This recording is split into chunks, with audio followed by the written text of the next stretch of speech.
Hello, welcome to step 9B. I wanted to get something out before the IPMS Nationals that are coming up. I was really trying hard to get this done, and I am still hoping that maybe I'll at least get the vehicle with all the new parts on it and get this build fully done before IPMS Nationals, but I'm not holding my breath. Anyways, that's just one thing. So, real quick, I went through all the parts that need to be on here and pulled them out. One thing that I noticed in the photos is when we put part E5 on top of the driver's hatch, technically there should be another post over here on this side, and this should extend a little farther, but it doesn't, and I'm going to overlook it. In this case, it's not really noticeable unless you take a peek for it. Yeah, I know it means I'm probably going to go bananas for the rest of my life because, you know, I notice it now that I see it. But that's one thing. So right in here. The next thing is dealing with some of the parts. So B28, which is part of the system to replace tracks or put them back on, will be included. One of the pieces that is used for the rear hatch hinge will be included. This is part A22. I have made a new fire extinguisher that is accurate for an M2A2 ODS, and I have not printed it yet. That will be, oh, sorry. This is part B32 from the Tamiya kit, and it's sort of okay for a regular M2 Bradley, but this is absolutely not even close to what they had on the M2A2 ODS. Basically because when they added the there we go. When they added the side skirts, these permanent armor pieces here, the fire extinguisher shield, I'll call it, was located here, was too small and was blocked by this bar. So they then changed the design so somebody on the ground can reach up real quick and pull it. So I've got it redesigned, and by next video I should hopefully have the printed part so you guys can see what that looks like. But this one's out, so I'm not using that. I've got the two headlights to replace on here, except the main one. What I realized is I kind of screwed up. These screws here on the light need to be down further. I don't know why they were up higher. They're correct in this one. And I actually used the light from this one for this one. So consider it a software or glitch or design glitch or something like that. So I'm going to be reprinting this before I put anything on. Once again, here's the hinge assembly that will be getting glued on here and there. There are also 3 ammo boxes from Tamiya that are meant to go on the side hull here. And honestly, I haven't seen many photos of the vehicle that actually has them loaded up there, even when they're out in the field. Also, they're not up on this upper armor piece. They're down here in this lower area where part B24 is supposed to go. However, I am not putting part B24 on. That's part of the weighting system, and the M2A2 ODS pretty much had the weighting system removed. Now, I know that there are still some rudimentary parts on here from the weighting system, but I'm not going to put the overt pieces on there. And some of the museum pieces I've seen out there have the equipment removed as far as what would be in various areas. Again, here's the other part is E10 that would go here. This has been removed as well, and they're just blank, but the work platform that's here is still there. So it's, again, like I was talking about with the M2A2 ODS, things can be messy.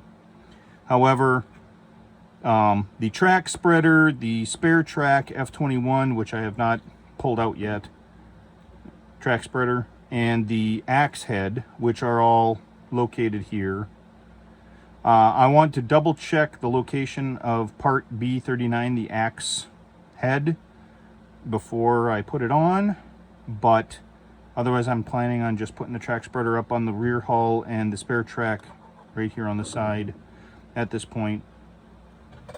That's my plan. But again, that means that these are not going to be used, and if I was going to use the machine gun or these ammo boxes, I would get something better. These things are really clunky and poor. So that said, with parts not going on, I'm going to wait to put the other headlight on as well, and I want to double check this and this. Just leaves us with a couple of parts just in this particular step to put on. So I'm going to put A22 on. Now that goes right here in the middle, and the nice thing is that there is a little peg in the bottom, and this is the only hole on the back deck that has a, call it a countersink, but it's the only place you can put it.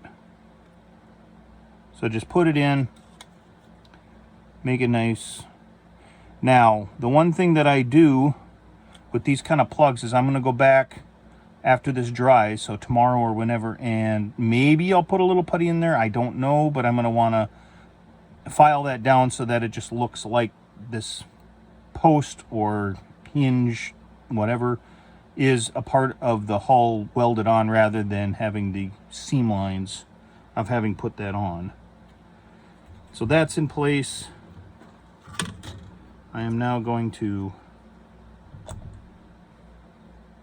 put the, as you can see, the glue just ran right around nicely, so I don't have to worry about it, and put that on like so.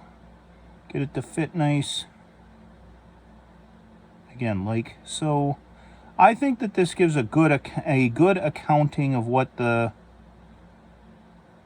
this looks like, although like I said, I've seen posts on this side that wouldn't match up with the bolting. I don't really want to make a new piece for this. I'm getting tired, guys. I'm sorry.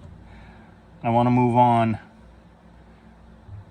So there's that right there. I'm going to now file this down so that it's smoothed out. Now I'm using a little bit of my own spit, as I've described before, to help with removing stuff. I know it's kind of gross, but I also find it works very effective. If you really want to get into biochemistry explanations, I think it has to do with what's in a person's saliva. It's not just water, so it's a little thicker. And by the way, it is different from person to person. There, I've got the large amount taken off. Wipe that off. Take my sanding stick. Lick the sanding stick a little bit too, just to help draw the material off. And sorry again, I'm touching the table, so it's wiggling while I'm doing this. So that should have that nice and level and ready to go.